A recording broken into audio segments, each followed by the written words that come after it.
Estate Agency X, the UK's #1 estate agency podcast discussing the future of estate agency, entrepreneurship and business with hosts Mark Burgess and Rob Brady. So in this episode of Estate Agency X, I've got Ben Moser from Petermans.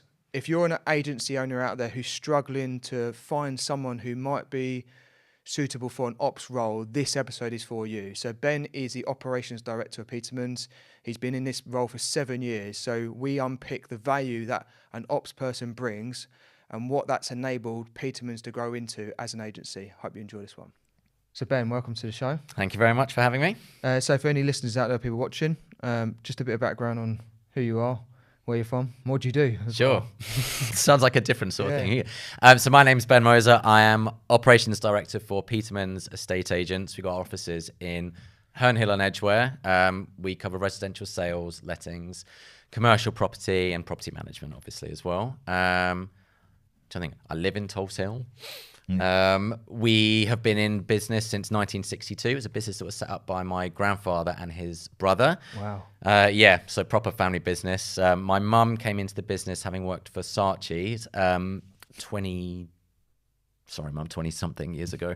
And her cousin Howard, who is the commercial director as well as being one of the managing directors of the business, has been doing it for even longer. I'll let him fill that for himself as well, about 30 years or something, I think. But then I came into the business. Officially. Unofficially, I've been doing filings since about 2 years old. Since I was it, before I could write. On and off through school, then went to uni. Came in and went up to work in St John's Wood for a while, separate to the business, kind of learn a few things about the industry, and then came back, and I've been in the business for 12 or 13 years, and then came to the ops director role 7 years ago, and things have kind of moved from there to where we are now. Wow. Very nice, very nice. So, so you mentioned in there that you had sort of your introduction to estate agency in St John's Wood, and then come back to the current business. Now you're in the operations role. I guess one of the things that some of our listeners might find interesting there is in a small estate agency, small independent estate agency, not all of them have got an ops person. Yeah. So what would you say is the day-to-day role of an ops person and where is it different, say, in this organisation to the one maybe that you first went into in a estate agency, whereby I'm guessing, because this is how estate agency generally is, it was maybe a little bit more hectic or, so how does that role kind of work in a small independent agency? It's much more focused on things like maintaining kind of statistics analysis and making sure staff are meeting the requirements we set for them. And obviously between the one-to-ones and management of the day-to-day running the business, it's making sure that they feel they're being looked after, that they're meeting things like CPD and all that stuff, and that we're keeping on top of the mental health side of things as well.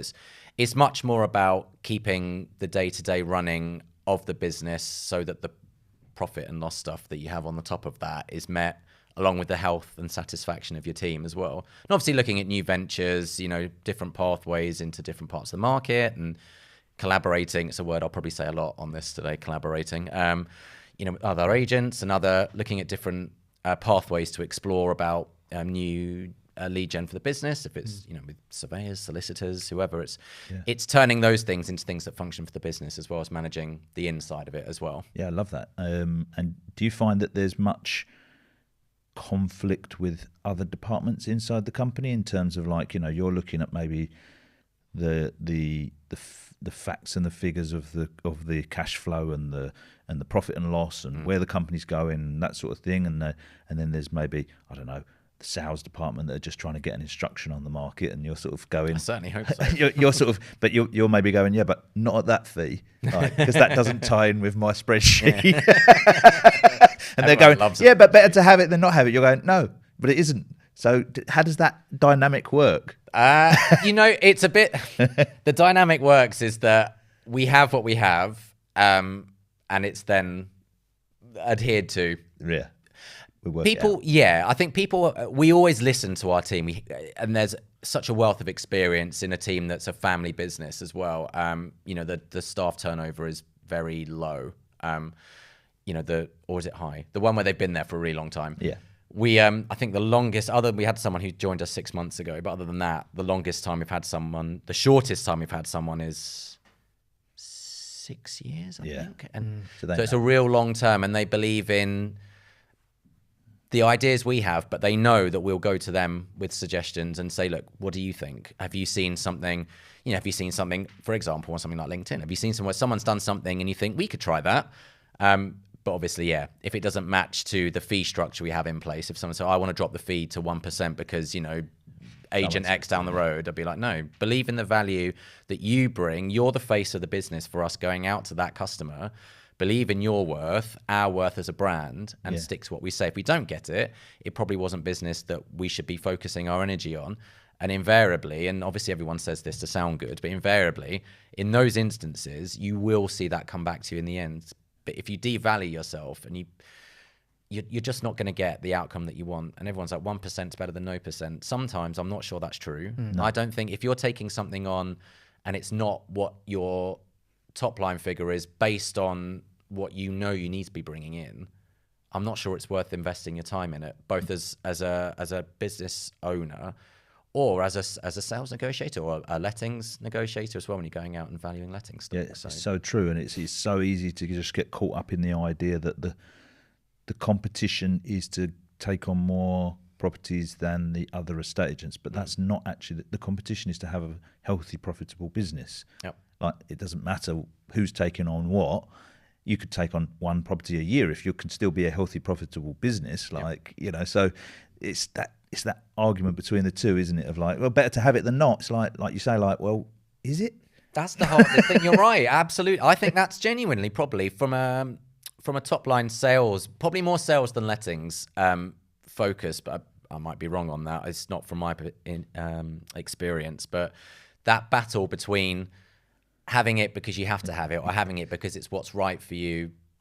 I think lettings is slightly different because like you can have it, but then you have to then manage it. And if it's a dog property, then it's horrendous management. But as sales, it's or a bad landlord that you got to deal with forever. Bad tenant, any of that stuff. It just lettings is a different beast. It's a reoccurring problem for you. And then you get and that just on a mass scale, and it becomes, 10 staff managing something that 5 staff could do it and still be profitable.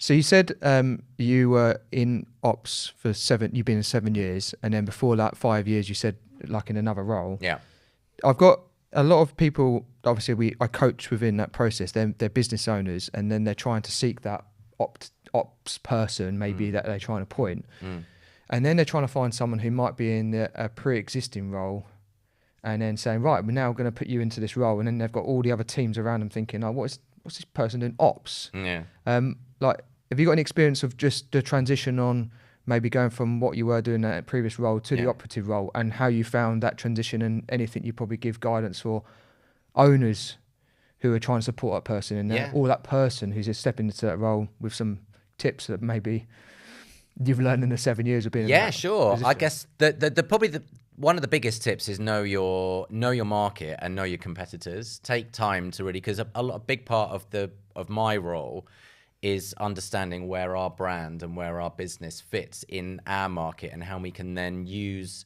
what we have as differentials and USPs with our competitors to then push particular marketing campaigns or any strategies that are coming forward on particular pitches or whatever. And the only way you're going to do that is really understanding where your business fits in your market. So really knowing who's around you, taking that time to research numbers, that's going to be quite important. And that's the transition. The difference comes from when you're focusing on it from a sales or a lettings perspective, you're focusing on it for you to get your money, which is exactly what someone wants to employ someone for. When you're moving into a position that's a bit more circumspect, is much more focused on the whole, then you're starting to really need to have a wider understanding of the market, of marketing, and how you used to think, and how you would manage people who think like that. And was there a role already established, or was it something like? Not really. No. Not really. We had the management. So it's my mum and her cousin that were there doing the management. And obviously, when they came to me to say, this is what we think you could bring doing this instead, you know, obviously I didn't have to stay. I could have gone and done anything I wanted to do. But the idea of being able to take the elements of the business that I knew I was good at doing, which is that sort of analysis role, and then bringing that into a way that can benefit staff, benefit the business, and benefit our targets moving forward, was a really cool thing to do. So before the ops role, what was the role that you did at the company before that? It was doing sales. On sales. And lettings, yeah. And I'm guessing, like, just from talking to you in this brief time, that, like, even when you were doing that, for them to come to you and talk to you about that role, was it a case whereby you were already starting to talk to them about those things, but nobody's doing this? Like, why is nobody doing this? And then back to doing viewings. It was one of these, yeah, essentially a little bit, yeah. I think it's one of these classic, and especially in family-run estate agents, there's so many of them, and they're such an important part of the estate agency business, I think, as a whole. It can be very difficult to stay on top of your structure, because you do treat your staff like family, and you give them the leeway to let them be the best they're going to be, because that's what you do. And I think in my head at the time, it was very much, this keeps happening. We keep having these really cool initiatives, good ideas. We'd get to a point when we've done the business we want to do, and the next thing is to go next. But instead it would stay. And that comfort of staying where it is, I felt could be served better in using the success parameters we had and focus that in on how we can go and do it better. It probably has a bit more investment in it in terms of marketing cost and whatever, a bit more time investment and stuff. But yeah, it was very much a case of then, I think we should be doing this and all that. And even harder doing it in a family business as well, because you have to separate the idea that your mum and your mum's cousin or second cousin or whatever it is are basically saying, yeah, that's great, and we'll have a think about it. Now go back and do, you know, make money. Do as you're told. Yeah. Essentially. And that's what made it really hard. It absolutely did. 100%. Yeah, we interviewed a guy here, Jamie from Campbell's, and he says his dad ultimately started the business. And he said, like, just to make it clear on the podcast, I'll be referring to him as Paul, because that's what we've had to do at work. I can't just call him Dad. Like, you know, and I guess it's a similar kind of thing with you. Like, you know, like, I don't know how it works in that side of things, but I'm very open with it. There's a dynamic to get out of, though, isn't there? Like home life, work life. There is. You take it home with you regardless, and obviously that came from my grandfather as well. I mean, they've got their own stock they've had for years. It's how the business started. They had their own properties in Denmark Hill back in the 60s, and people just came to them for advice on property, and that's how the management grew from that. So property's always around. You can't get away from it. We refer to each. I mean, she obviously calls me Ben. She doesn't call me son, because very few people call their children son. But no, I could say my mum or mum. Like, I'm very open. You know, I've obviously got a different element of my role is working in the social housing space alongside doing all of this stuff as well. So it's not like it's just. But even if we were all in the same, that's fine. We're all grown ups. You know, I'm a father. She's a grandmother. It's like, in family business, and I think even for anyone who works in a family business as well, being able to say what you need to say and having a response of someone telling you what you need to hear, you have to have that, whoever you are. Even now, as all being direct, you know, the three directors, we tell each other whatever we have to hear, and whatever you say, and it's done. You know, and that's how it's got to work. I love the fact that somehow your mum and her cousin were the two directors before you, right? That's right? Yeah, they still are. And they still are, of course. Yeah. They must be exceptionally kind of forward thinking about this as well, because I've heard endless stories of situations whereby there's a generation that are running the company, and the next generation are coming through, but the next generation are struggling to implement anything, and the generation above are pushing it back down. And, you know, for them to notice that actually you've got some skills that we're not taking advantage of here, and then have a conversation with you about completely creating this role is phenomenal, really. It was really cool. Like they say, they didn't have to do it. What it really culminated in us opening another office in West Dulwich, which we closed that. That was open for 7 years, but we just closed it because we didn't need to pay the rent, and we just moved everything into one shop because it just financially made sense. But we still operate in the West Dulwich and Dulwich area anyway. Because it was a business move that made sense. It was a good office. It had a great. It did what it needed to do for that time. We'd always thought about doing it, and then we went and we did it, and we did really well out of it. And then, decided, you know what, we can culminate that market share in one place. Yeah. It is. I'm very fortunate. I think we are all fortunate that we have that communication line when we can all speak to each other. Definitely. Yeah. So you mentioned to me before the podcast that and now you're taking a bit more of an interest in the letting side of the business as Absolutely, well. yeah. Do you think that that's because of, you mentioned maybe just because there's a lot of changes in lettings at the moment, or do you think that because you're sitting in that operations role, most people they just roll it all into the business, like sales, lettings, there's the profit, there's the loss. But actually you're sort of compartmentalising things and going, you know what, this is actually really quite interesting over here. Do you think that's sort of... Definitely, absolutely. There's so many there's a lot of pathways for both revenue and scrutiny and oversight in the lettings game that can really benefit a business. And I think it's only really taken until we talked about it being with the Renters' Rights Bill. So I'm fortunate I've been in a position where I've been able to speak to, government, local authority individuals about how it affects landlords and private rental. That's why they came to me to ask me to do it. But I think I think lettings as a subcategory of our industry is actually really overlooked. I think people just think, it's a quick turnaround, which it is, of course. The lettings and management business is the lifeblood to the turnover of an estate agency. But I actually think it's quite hard to be a good lettings agent. But there are a lot of different ways that you can make new revenue streams. You can bring extra oversight, things like monitoring systems for the conditions of property. There's a great group called Resi Shore who we're working with. They have a monitoring system for damp, temperature changes, damp and mold stuff.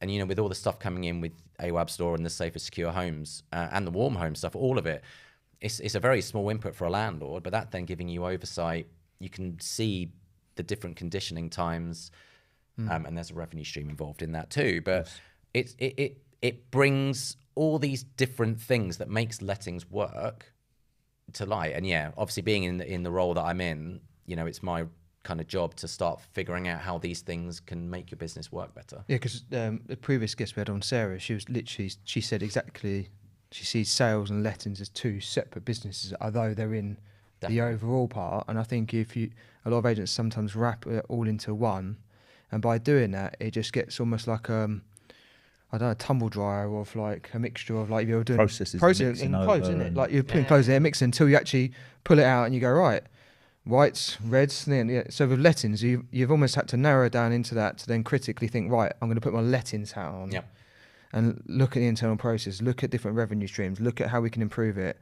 That's a phenomenal thing because, again, just that small tweak not only is a revenue stream, but from a maintenance part on how a building's maintained and looked after, and a couple of years down the line, all of a sudden the landlord's going, I'm just going to exit this game because it's costing me too much money. But it's been diagnosed with that thing that said, nope, it's too much damp in the place. Yep. Absolutely. If you're in that hole just doing it all and everything, that minute thing wouldn't necessarily happen.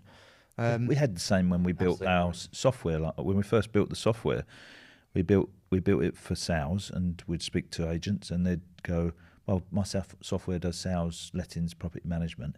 Be like, "But they're different departments." Nah, I just want it all in the same software. It's like, okay, we can do that, but you'd want a specialist software, surely, because it's like property management are doing completely. They don't care about content marketing or putting something on Rightmove, and equally, how are you going to jam it all in one?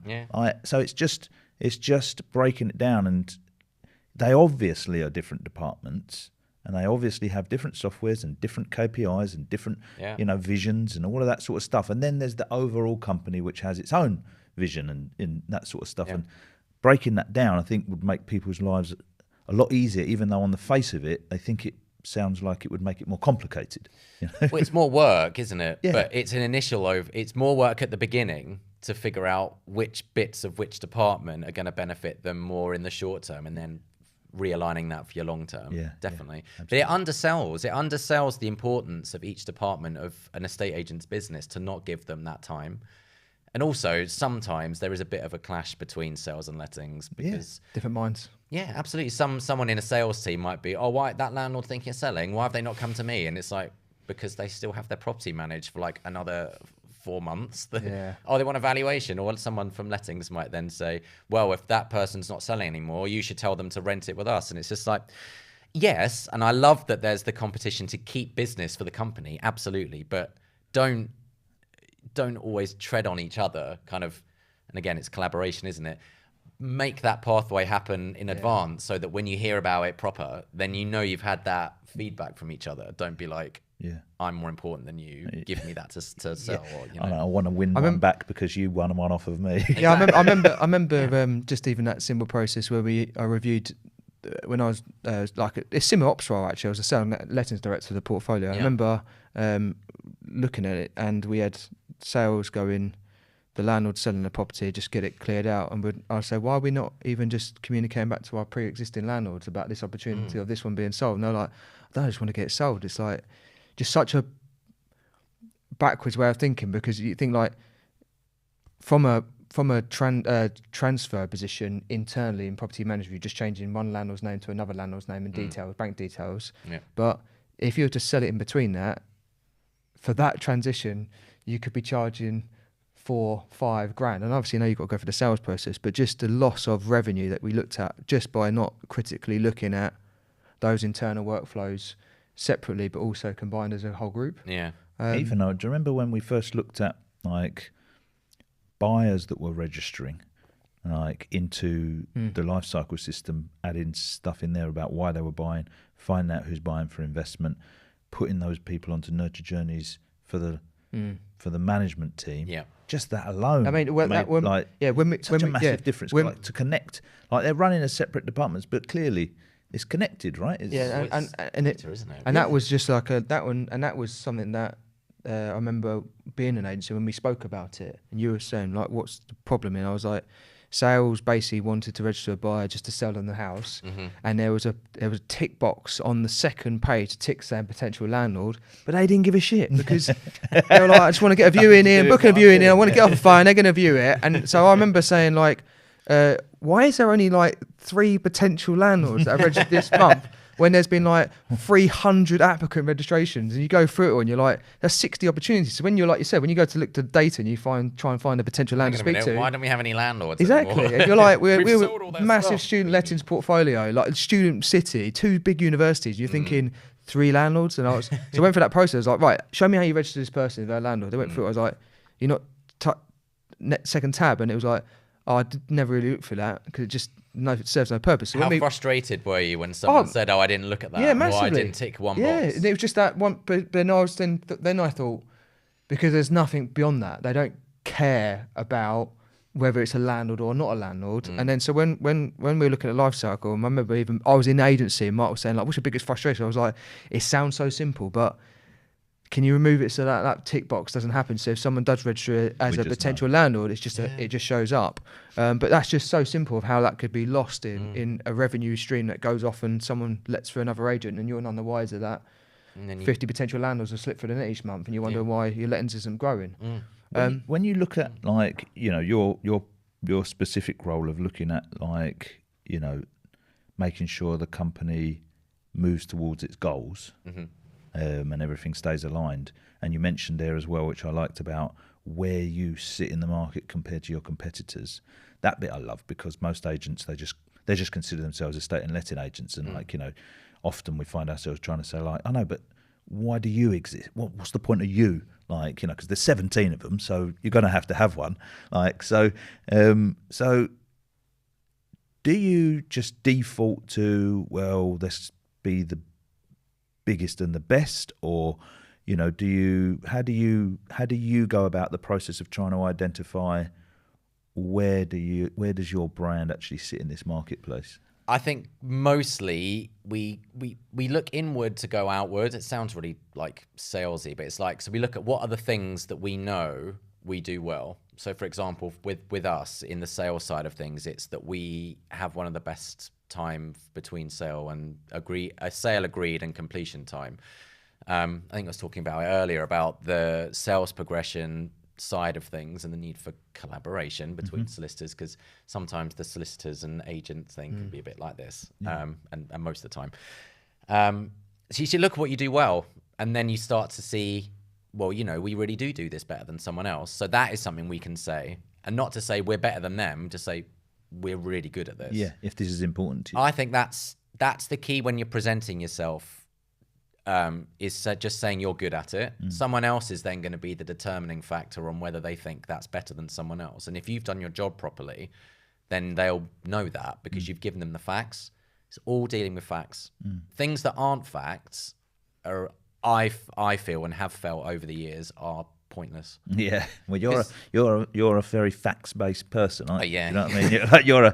You're an implementer. You're like, you know, this is what the targets are, so this is what the figures need to be, and this is how it's going to work. So, But on a presentation on a valve, for example, if you can't prove something you're saying is true, yeah, then why is someone going to believe you? Yeah. Because unfortunately, we're in an environment now where people are much more likely to not believe you than believe you, especially in our industry, unfortunately, which is ridiculous. Do you find that a lot of straight agents probably struggle with that because there's no tangible facts? Like sitting down with someone and saying we do professional photography, or even saying we do video marketing. exactly. It's like, that's great, but then the other agents said they did video marketing. But if you said we did video marketing that increases the percentage rates compared to another agent by 300% on how we present properties, which then gets people through the door and and on, 100%. or like you said on sales progression, like what can you be accountable of? from we we do this 100%. particular process, which has led to us being the shortest amount of time from getting it under offer to actually getting completed through.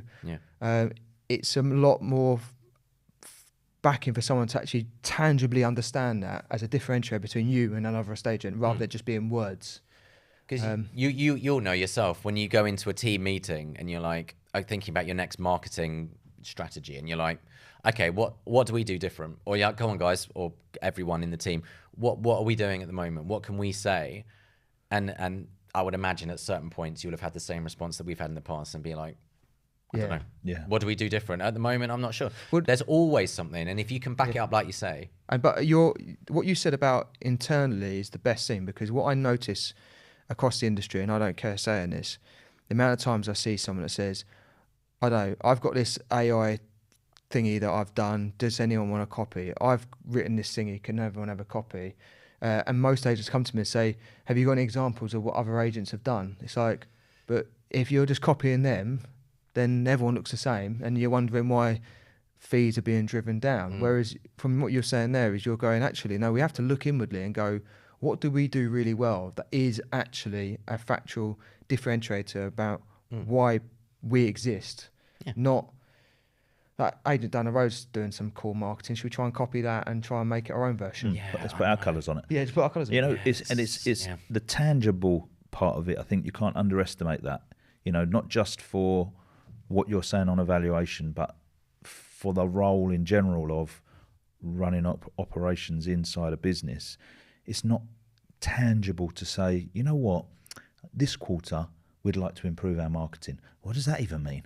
Does that mean like I'm going to put a new photo on something?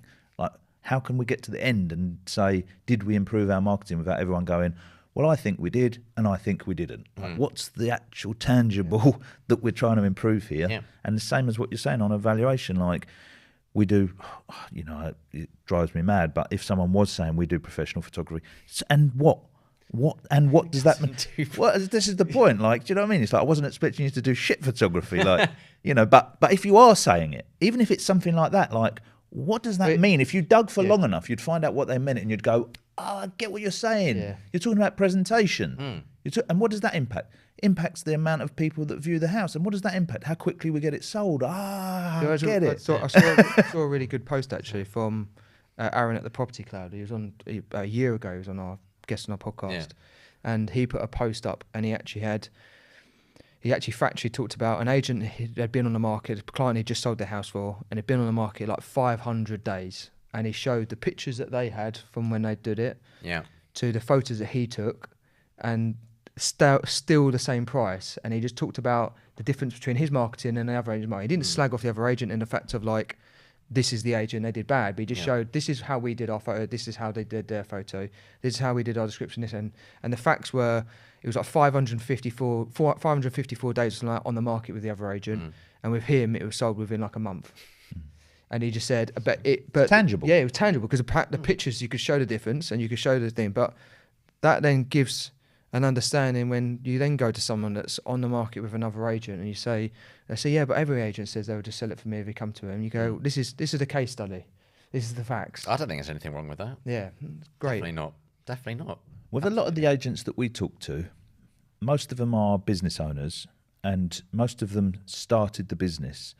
And generally, it is a bit of a generalisation, but generally, they're what I would class as a visionary.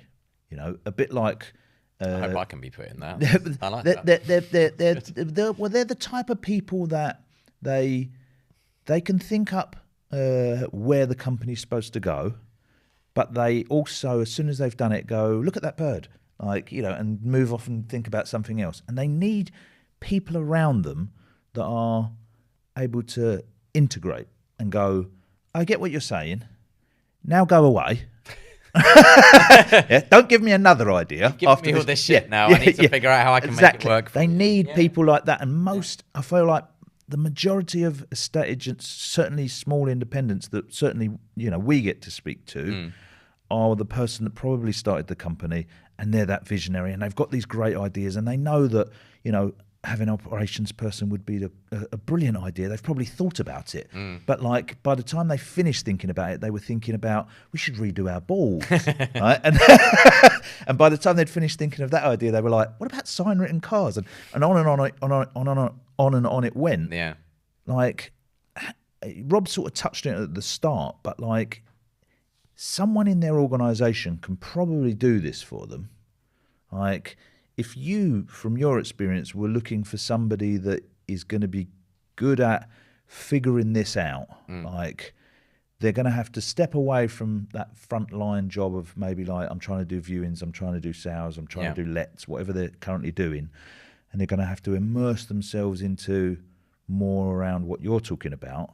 What sort of skills would you be looking for in a person that you think someone like that could probably do this kind of role? That is a good question. I guess the things you'd need to look for are people who is someone who will have to be very experienced, not very experienced, but have a good understanding of property. I think it's as much about knowing the right touch points to look at that can then bring the data knowledge. You have to have a good understanding of data in some capacity or another, whether it's the pricing strategies or the value differences in your area, for example. You can start, if you see someone that can tell you, for example, for the last 6 months, we've been seeing the house values going at this one and this one. And they've got to have an interest in that side. I think you've got to be, to be able to bring the sort of oversight you need to then start putting numbers behind where you sit in the market, isn't it? That's when you were saying that, that makes it's having sense. an understanding of it. Because that visionary at the top is just going like, let's do this, let's do that. And you're exactly right, because they do need somebody to go, but the market's not saying that. But yeah, exactly. And there's nothing wrong with that. I'm not saying it has to be, the most boring person ever. No. Because I would, I kind of say I'm a bit of both. Yeah. We have our accountant, Jean, who's fantastic. She's really good at reining us in when we have these things. But then we've got the freedom to then go and, as I say, create the social housing consultancy, which is growing really well. It's to then start doing initiatives like our own podcast series, although that's taken a bit of a backseat at the moment. But there are ventures that are worth exploring, and you do need to have people that are able to show you if it's going to work or if it's not. And that's absolutely fine. And a business owner, as you say, isn't necessarily that. My mum is like that. She will have, and it comes with someone who's worked in advertising as she did before she came to the business, all these ideas, and Howard's the same in the commercial element. They have so many really good ideas and such knowledge in the market, but sometimes it's needing the third person to be like, those are really cool ideas, right? They're not going to work. They're not going to work right now because the money's not there for it, or the market's suggesting that maybe it's worth focusing on one rather than 6 of them at the same time. So critical. It is, and because there's loads of cool things that people can do. Oh, everything's cool. I mean, when we first started to discover this, I remember we work remotely now, but we had offices at the time, and I can remember like my wife and my partner Hayley, she had been working in the city. She was assistant head of global legal. She was far too qualified to work in our organisation at the time, but she came and worked there, and similar role to yourself, operations, like she is still our operations officer, chief operations officer. And I'd come, we'd have a meeting. I'd go like, yeah, we should do this and this and this. And she'd go, yeah, that's great. And then like about a week later, I can remember calling her and going like, all right, everything all right there? She was like, yeah, we're just about having another meeting on Tuesday about this. I was like, well, I'm not even around on Tuesday. She was like, you're not fucking coming. You'll fuck the whole meeting up. You've already told us what you wanted. Now go away. In fact, we've actually moved your desk outside of the office because you just keep throwing new hand grenades in on our plans. And you absolutely need that, don't you? Because some of the ideas, like you say, are so golden, and then they just get like. Are you saying that because all your ideas were golden? Yeah, well, they're golden, but they all get sort of shoved under the carpet for a new golden idea that we're not going to implement either. I remember when I used to sit next to you, Mark, and that happened. I was in the corner, and we were like, it's almost like the naughty boy corner. We had these pieces of paper. We just think of these particular ideas, and Mark mostly, and I would be the person just almost egging you on with more and more, and then Hayley would then come and go, right guys, what you've been up to? I don't know, we've created this idea. She's like, that's great, but like, what are you actually going to do today? And all the paper would go in the drawer, and we just get on with it. And it just stack up until we moved desk, and we were like, oh my god, look at this archaic stuff that we never actually. There will be so many people listening that can relate with that, and I just think it's important because it's so rare that I meet a small independent estate agency that has got somebody like yourself focusing on that role, and I think it's so critical in any company. We've accidentally figured it out ourselves, and it made such a difference. And we do a business accelerator program where we bring these business coaches in, and it's all of them would say it's just it's like the most critical thing. Who is keeping this on track? Who is looking at those numbers? Who is seeing if this is actually working out or not? So yeah, I think it's a fantastic role. Cool. The final one I want to talk to you about is about that movement from your lettings into sort of social housing. How did that come about? I know obviously there's lots of changes in the market, but just give it a bit of background on like what was that move for you and why? Because it's quite an interesting concept for anyone that might be listening to who's lettings. Understanding a bit more about what you've gone into a bit more. Yeah, absolutely. So it came about actually, and I can probably just about comfortably say about it now. It came about, it was something I've been thinking, I've always wanted to help people. That's just always been in my DNA. And I've taken an interest in homelessness stats and stuff over time just because it's the industry we're in. And I'd built in my mind an idea of maybe we could start thinking about, in the past, we've done some work with housing associations and we've done a bit of work with the local authority over the years. And then my wife and I had a miscarriage early in the year, which, it's terrible. But it put things into perspective about what mattered to me at the time. And obviously wanting to make our agency, and I think the industry as a whole, start to be more accessible, because the numbers speak for themselves about the amount of homelessness. The homelessness stats are scary. The temporary accommodation budgets are insane. And I felt the private rented sector had a place to make it work. So what we've built is a consultancy that's taken many different forms. It's a real startup thing. So we launched it in June. We work with organisations and local authorities to house social housing tenants, but we've brought into our offering a number of different partners to help secure the offering so that a landlord has a safety in the investment. So there's a rent guarantor, a professional guarantor by rent guarantor. We offer there's a no cash deposit, which is a longer term deposit with Reposit. Their industry reference with Good Lord. We manage the property if it's not a straight let. And we've been very fortunate. We've got some potential investment to develop our own stock as well. But what we're essentially saying is there's a way to securely house social housing, missing middle demographic, which is people who are working, who can't meet the rental affordability criteria. So they've got top up universal credit and stuff.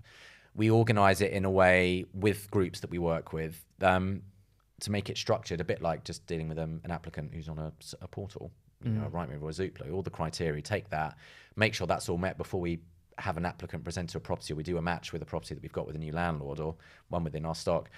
And then we and is it more singular room let, or is it more because obviously social housing could be an individual on their own, or it could be a family. Is it a mixture? Or it's a mixture. We've housed families, Ukrainian refugee families. Recently housed someone, a couple who've come from a local authority up in North London. So is it like single with mum with 2 kids? is it like a product that you've created that any agent could use, or they could only do it through your agency, or how does that work? Yeah, that's the difficult problem at the moment, is that there's and I don't think it is a problem, actually, to be honest. And that response is the innate problem I have, and I was talking about this earlier, the innate issue of not collaborating. That's a real agent response, to be like, I have something and only I should have it, and that's absolutely not the case. Any estate agent can do it. I think we can help them with it, and I'm doing consulting for some larger groups who are working in the third sector about how they can further their offering to estate agents and to landlords. They're getting me to help do that, or us, the consultancy, to, which is really cool. But any agent can work with a local authority or any of these groups. They just have to be willing to understand what it is that you need to do and who you need to do it with to make it work. And a lot of the time, the prices on the rents they get are not what you'd expect. And you get them for a longer term because of the term of tenancy. Yeah, it's quite interesting, actually, because I've just been doing like a rent review on a property of like we've got potentially looking to sell, and then you feel like you've got some due diligence and support for the tenant, because you feel naturally it's like their home. Yeah. And when you go to the market, you think, Jesus, because the market is being forced for landlords to sell their property portfolios, private landlords, small landlords, not these. They're the ones who are hit the worst. Not multi-millionaire landlords, and I don't know, the government's, I don't know why or whether the government's doing this, but by doing that push, what that's then is there's less stock, which actually means rent goes up because of the market demand for it. We could do a whole podcast. Yeah, and then all of a sudden you've got these people in the middle who are working families but struggle to be able to afford. Like the flat that I was saying about, it was like it went from like 3 years ago it was 850, and now it's like 1,100 quid if you're looking at in the local market in a seaside town. Yeah. Anything entry level to that, and that they're dog shit out flats as well. And you're thinking like, Jesus Christ. So you can see. How did you start that? Like, what was did you just go and start contact a load of the local housing association, or was it? No, housing associations is a very different kettle of fish. Yeah. That's probably housing associations are a very different process to deal with. I saw an opportunity to say, obviously I did my research on what landlords' biggest concerns were with exploring that pathway. I just thought, what are the bits of this that we can bring as agents or as a group that have agency and management experience? Yeah. What have we seen that landlords have got as the biggest sticking point, other than the stigma of working in social housing, which I can completely understand from the past. It's not where it is now, and we've got plenty of evidence of that. What are the things that are going to make them feel like it's something they can do? Yeah. Absolutely. And so that's when we look at, the fact they haven't got a guarantor. Yeah. Well, there's a professional guarantor company who can underwrite on numerous situations. They haven't got money for a deposit, because obviously if they are, and a lot of the time, it's another scary stat on it, is that the percentage of them that tenants are taking loans or taking out credit cards to pay the deposit before they've even started paying the rent. So then going into arrears. Yeah. So then we think, let's find an affordable way that can protect these people and protect the landlord. It's brilliant. Which is where Reposit come in. And we also have someone, they're called social housing options, that can work with landlords who have tenants in arrears. So rather than having to evict them, which as we now know is going to be even more difficult to do, he can work to get them grant funding to keep those tenants in situ and have the landlord still have their rent paid. Yeah. So it's all these different things that could be a problem. Let's bring it all into an offering that makes it a solution. And going back to the original part of what we were talking about the podcast, like if you were still sat there without that ops and doing lettings and viewings, I would never have got to this. Never. You would never even had that. No chance to think about ability just to sit down and think, how can we make a difference? You can think about it while you're in the shower or while you're going to an appointment. Yeah. But then if you told me 10 years ago that I would be in the position now of having just spoken to, 160 local authority government officials and have launched a startup in June that's potentially getting investment by the end of the year, housing homeless people, and also still being part of management of a long-standing, I would have been like, no fucking chance.